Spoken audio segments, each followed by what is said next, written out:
Amazing meal as usual. Thanks for coming by. I'll see you down at Blackie's. Hey, I think the chief of police, John Lewis, is calling. Oh, that's my cue. I gotta go. See ya. All right, Chief. What's up? I'm here at Wahoo's original store. Yes. What do you got? You got the truck? I'll meet you right in the parking lot. See you in a bit.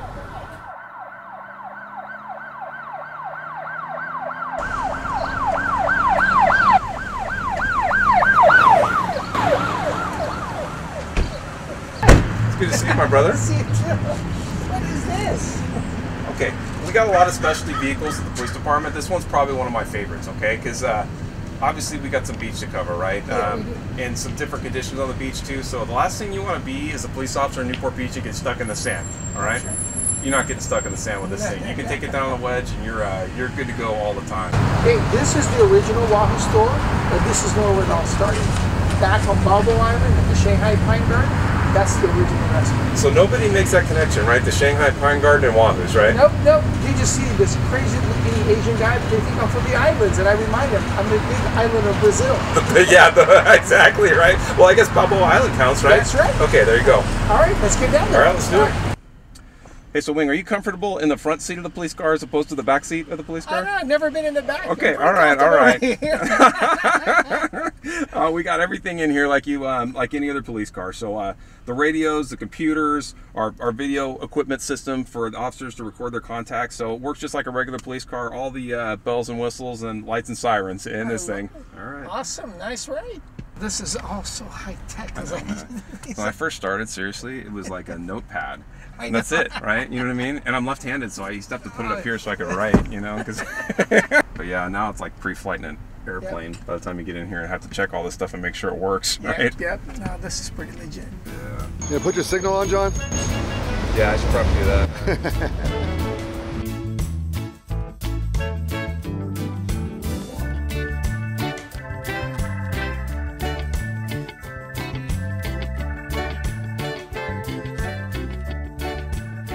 So really, this is where Wahoo's began, here, Shanghai Pine Garden. Right here, when I was a kid, 12, 13, 14 years old, we washed dishes, we cleaned the pots, I busted tables. Because back when we first, opened the doors, there was nobody coming in here because it's a Chinese restaurant on Balboa Island. And in came Gloria Zignet. At the time, she was basically John Wayne's wife's publicist. So she was having a little birthday party here for her husband. She asked her client, say, hey, would it be okay if John stopped by and wished my husband a happy birthday? That's the real story. That's the real story.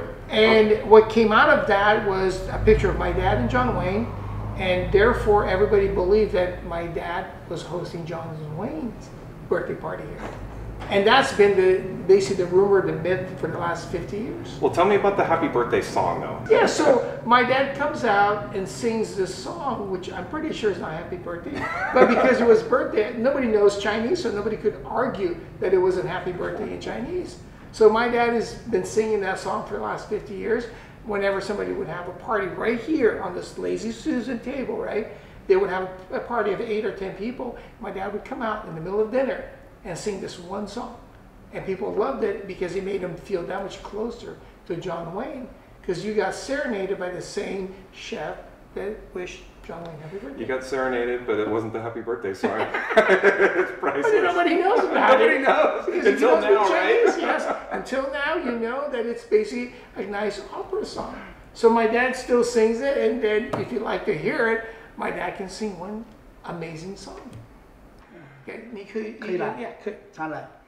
好花要常开，景要常在，愁对解消弭，清静的小菜，人生难得机会最，不喝干喝呆。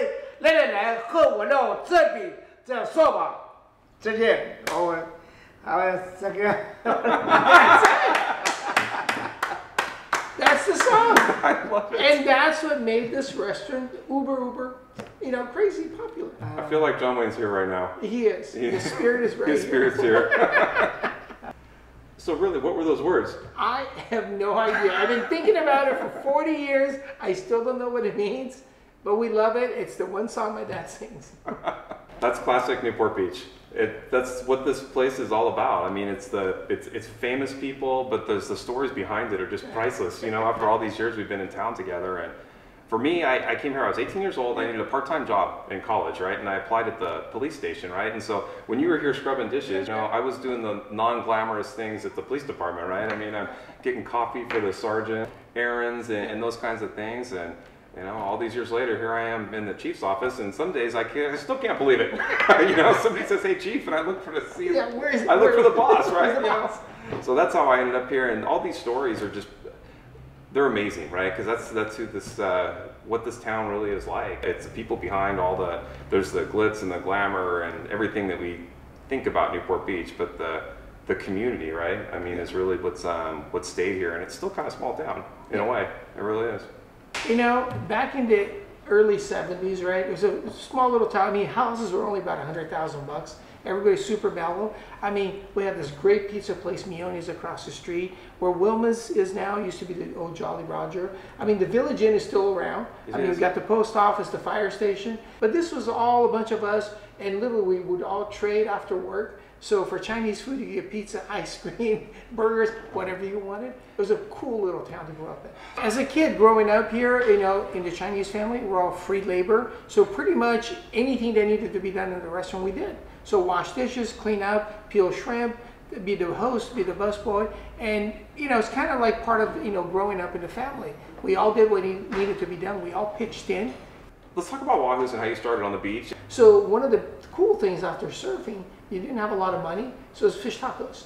So I thought one day when I get, you know, old enough to do my own deal, it'd be really fun. And all of our friends that we grew up with were really much better surfers than we were. And you didn't have the credentials to go. I have that feeling, by the way. I know this. I know the feeling, right? So it was one of those where, hey, we can't work in the surf companies, the quick servers and the billabongs, but maybe we can have a place where they can all hang out afterwards. So me, my brothers Ed and Mingo said, hey, let's get together, open a little taco shop up in Costa Mesa. And this guy was getting ready to retire in '88, so well, hey, let's take a chance and see what happens. And the rest is history. All the surfers figured out that we have a great place to hang out after surfing. Let's talk about your trip to downtown Los Angeles to get the first taco cart. And we wanted to do the first quote-unquote catering, right? And I wanted to have the old 55-gallon drum that you cut in half and you open it up and that's your grill, right? And the problem is none of the restaurant equipment people I knew sold those. And they said, hey, if you go into downtown LA, kind of in the hood, you're gonna find one of those and it's gonna be a homemade barbecue. I'm like, where? He goes, get near USC and start driving around. And literally, I had money in my pocket, a little pickup truck, and I started driving around SC. And little, before you knew it, there was this fluorescent green barbecue. It was homemade. I went up to the guy, goes, what do you want for it? He goes, you got some cash? And I got cash. Yeah. You go, what, 500 bucks? I said, how about 300? Put it in the back of my truck, tied it up, and came back, and that's what we used for the first couple of years. It was amazing.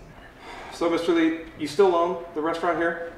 Well, we own the property, but we don't run it day to day. Because my dad is almost 90. He likes to come in here, play in the kitchen a little bit, because the guy can still cook. Yeah. But the team here, at one point or another, worked for us. They're running the day to day, and the food is as good as ever. Because I come here about once a week. I bring my little 5-year-old, and we get some great homemade soup here. But this is where home is. I mean, Chinese, good food, and even during the holidays, you get all of the non-denomination people that don't celebrate Christmas. Guess where they are on Christmas Day? Right here. You know, the old original Pine Garden on Balboa Island. That's great.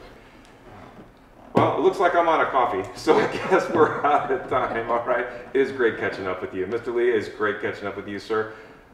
Let's jump in the truck and head on out of here. You got it. Whoa, John. What's with the sunbug? This is Newport Beach, Wing. Really? Of course our officers have sunbug.